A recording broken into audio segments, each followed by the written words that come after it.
دین کے اسباق قرآن مجید پڑھایا، احادیث طیبہ کا درس دیا، اصول فقہ سے روشناس کرایا۔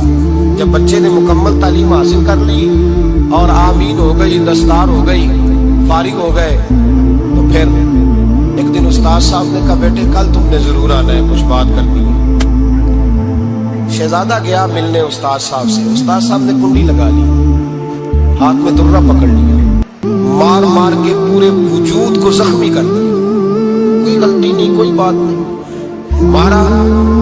بچہ آیا آ کے بادشاہ سلامت سے کہا کہ ابا جی سمجھ نہیں آئی، بڑا مارا ہے استاد۔ سیانے تھے نا بادشاہ، یہاں تو قاری صاحب روز کٹہرے میں کھڑے ہوتے ہیں، مولوی صاحب آپ نے میرے بچے کو کیوں مارا ہے؟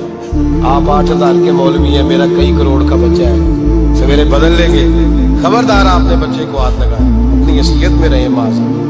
جو قومیں استادوں کو کٹہروں میں کھڑا کرتی ہیں وہ ترقی نہیں کر پاتی، جو استادوں کو کٹہروں میں روز کھڑا کرتی ہیں۔ کہا ابا جی بڑا مارا، تو والد بڑے سمجھدار تھے، کہنے لگے بیٹا استاد باپ ہوتا ہے، وہ زیادتی نہیں کرتا، کوئی بات ہوگی میں تیرے استاد کو کٹہرے میں نہیں بلاؤں گا۔ اماں سے بات کی، اماں کہنے لگی بیٹا میں تیرے باپ سے کیسے بات کروں، ڈر آتا۔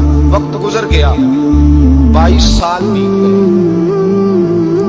22 سال گزر گئے، بادشاہ کا انتقال ہوا، شہزادہ تخت پہ بیٹھا، پہلا حکم یہ دیا کہ میرے استاد کو بلاؤ، پہلا حکم۔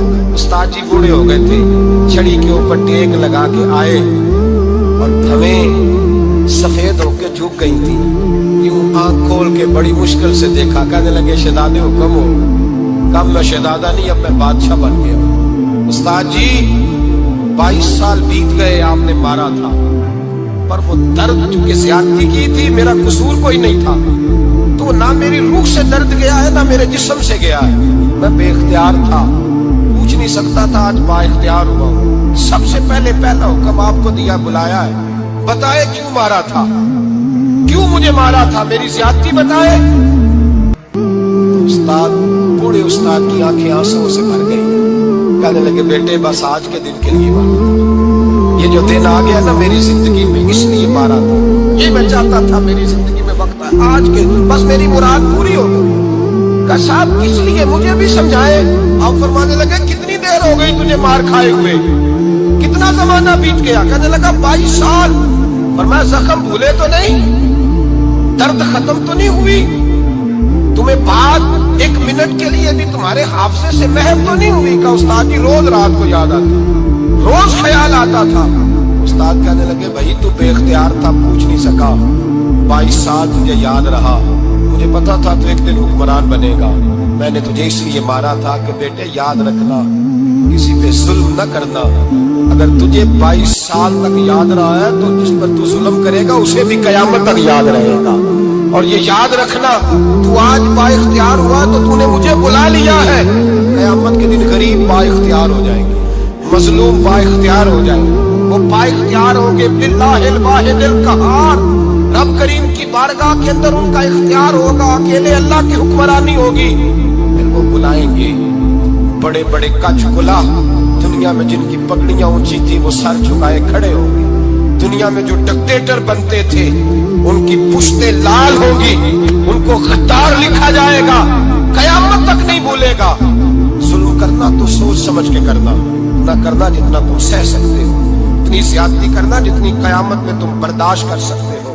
میرے نبی کریم صلی اللہ علیہ وسلم نے فرمایا ظلم سے بچو، یہ قیامت کے اندھیروں میں سے ایک اندھیرا ہوگا، زندگی میں زیادتی نہ کریں، اگر تھوڑی دیر کے لیے کوئی چیز برداشت کر جائیں گے تو وہ فائدہ دے جائے گی، کچھ دیر کے لیے اگر سہ جائیں گے تو نفع مل جائے گا، سہنے کی کوشش کریں لیکن زیادتی نہ کریں، نظر کو، سوچ کو، ذہن کو پاک رکھیں، اور میرے بھائی زندگی پوری ظلم سے بچیں، زیادتی سے بچیں۔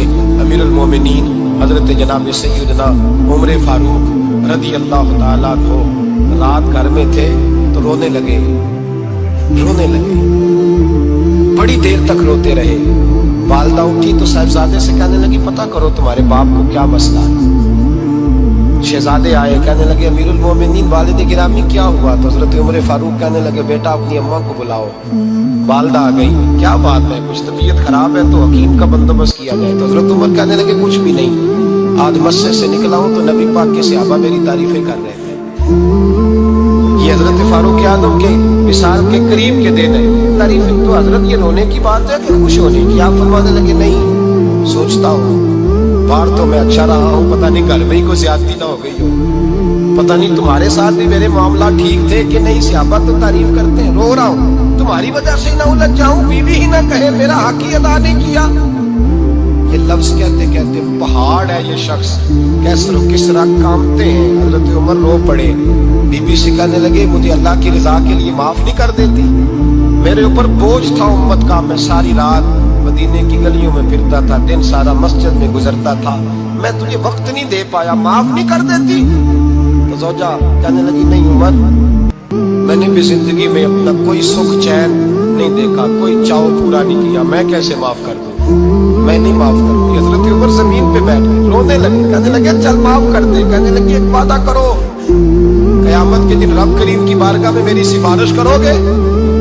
اللہ کی بارگاہ میں عرض کرو گے کہ اللہ اچھی تھی، مجھے کپڑے دھو کے دیتی تھی، روٹی پکا کے دیتی تھی، میری عزت کی محافظ تھی؟ جناب عمر کہنے لگے تیرے ساتھ وعدہ ہے، رب اپنے فضل سے عمر کو جنت دے گا تو عمر تجھے جنت میں ساتھ لے کر کے جائے گا، تیرے ساتھ وعدہ ہے. بھائی جن کے دلوں میں احساس تھا کہ ہم سے کوئی زیادتی نہ ہو جائے کسی جگہ، وہ تو یہاں تک معاملہ کرتے تھے، یہاں تک ان کا خیال رہتا تھا. عزیزو، ایک تو نظر میں حیا پیدا کریں، والدین کی بہت بڑی ذمہ داری ہے.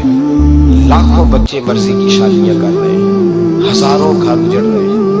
یہ وہ والا زہر ہے جو ہر گھر میں تیزی سے پھیلتا چلا جا رہا ہے. پہلے ہم کہتے تھے کہ بچہ باہر نہ نکلے، اب کہتے ہیں اللہ کہیں موبائل لے کے تنہا نہ بیٹھ جائے، کہیں تنہا نہ بیٹھ جائے. کیا بنے گا اس کا اگر یہ گندگی اور یہ ایسا نشہ ہے جو جاڑ کے رکھ دے. بخاری شریف میں حدیث ہے، قاضی ایاز مالکی رحمۃ اللہ علیہ نے بڑی تفصیل